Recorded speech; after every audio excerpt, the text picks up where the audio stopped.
Hi everyone, I'm sitting here with Jason from Cyber Wales, and we've been discussing all kinds of things related to cybersecurity. But what's intriguing me is the idea of and the reputational challenge that companies have from this particular area, from Central and Eastern Europe. Can you comment a bit on that?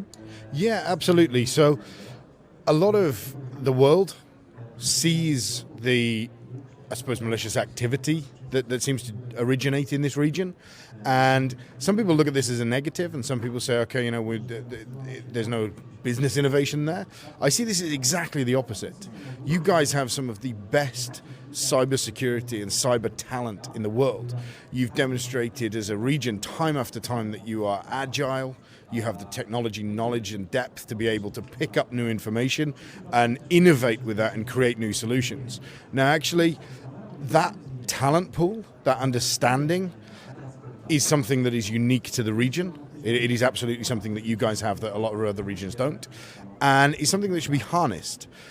I think in terms of looking at the next big leap in cybersecurity defense, who better to create that than the people that understand what the next big leap in offense is likely to be? And harnessing those people, harnessing that natural raw talent in the region and bringing those into the fold could be an amazing opportunity for the region and demonstrate that ingenuity and innovation of Central and Eastern Europe. Great. And I mean, there are these companies that people will know that have come out of this region, right? I'm thinking of from Estonia with Skype. So we've got people like Skype, we've got Avast, Bitdefender, ESET. These are fantastic companies. In fact, if you look at companies like Avast, they were the first platform to have, or the first antivirus company to have a working antivirus on Windows 95. They've been around for a long, long time, very good at what they did.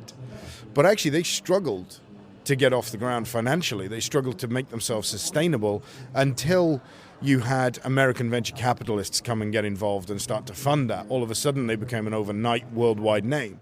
We see something very similar with ESET. We've seen something very similar with Bitdefender, where they've suddenly got investment and activity from around the world, predominantly with the US, some from the UK. When you look at things like Skype, even now, when I tell people Skype was from Estonia, they don't believe me. They're like, no, Skype's Microsoft, right? It's like, no. It's Central and Eastern Europe. It came from Estonia and it was purchased by Microsoft.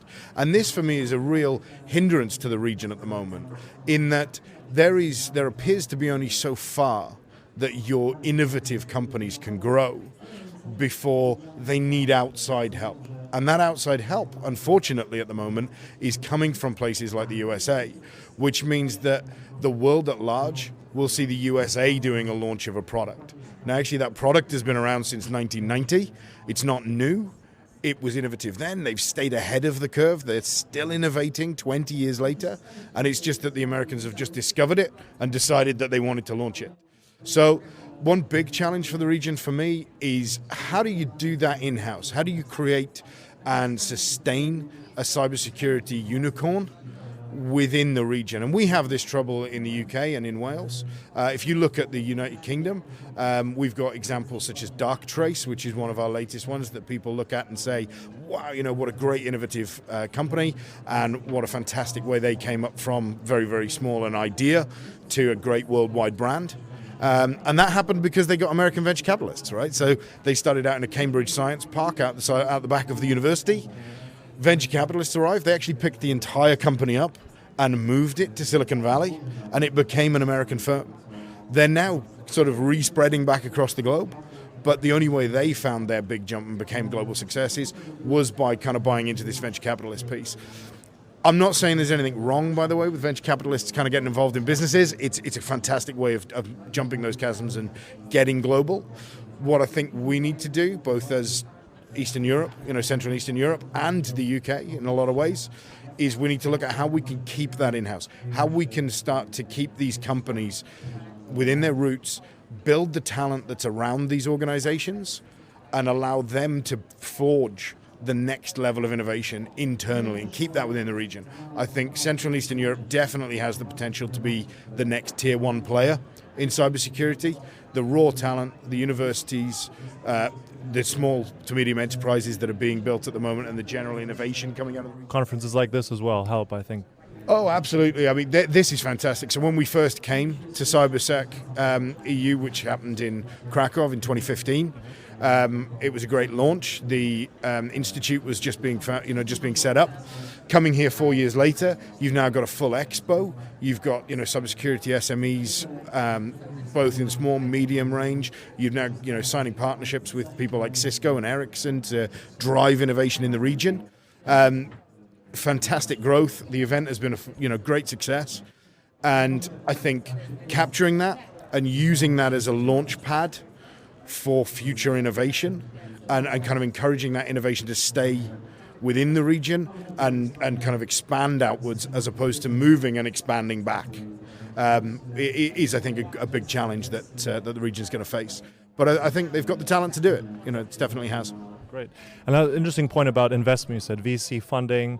It's not anymore the only way that a company and a startup and an idea can be pushed forward. I mean, we're also seeing that customers from different regions are looking at this region, and they see it very much as just a simple European region, EU region, and a product that's coming out of Europe, right? So I think, what do you think about companies starting in this area, like looking maybe not exclusively at funding or at market potential at the US, but looking at other markets? What do you think about that? Yeah, absolutely. I think looking at Europe, people are looking to buy from Europe. So when you start looking at some of the GDPR, the new data protection regulations and things like that, actually buying from European providers that are hosting their services in Europe, that are innovating in Europe, is becoming easier than buying from third country providers like the Americas, or even the Indias. It's becoming very, very good there. In terms of worldwide markets, we're seeing huge amounts coming from the likes of Japan, Taiwan, looking to buy from Europe and looking to integrate into these markets. They're looking for the next big innovations, and are always constantly looking to innovate with the markets that they deal with. The UK has never been more intent on dealing in Europe.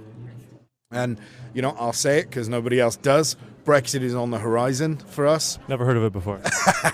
It's on the horizon. Will it happen? Won't it happen? It's a toss of a coin. But whether it happens, whether it doesn't happen, whatever it is, the UK and Wales are committed to maintaining and building the relationships with Europe and taking those from strength to strength.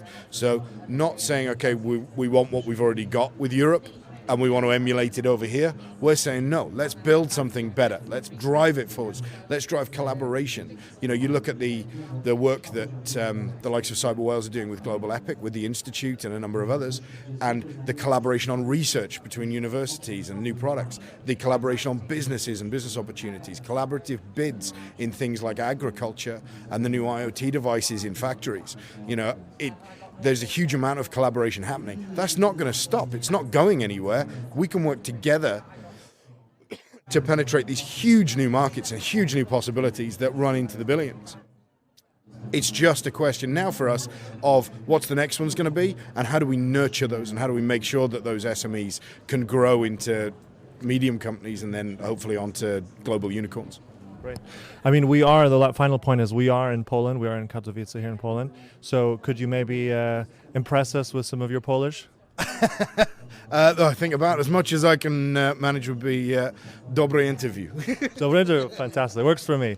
Thanks so much for your time. Thank you. Thanks.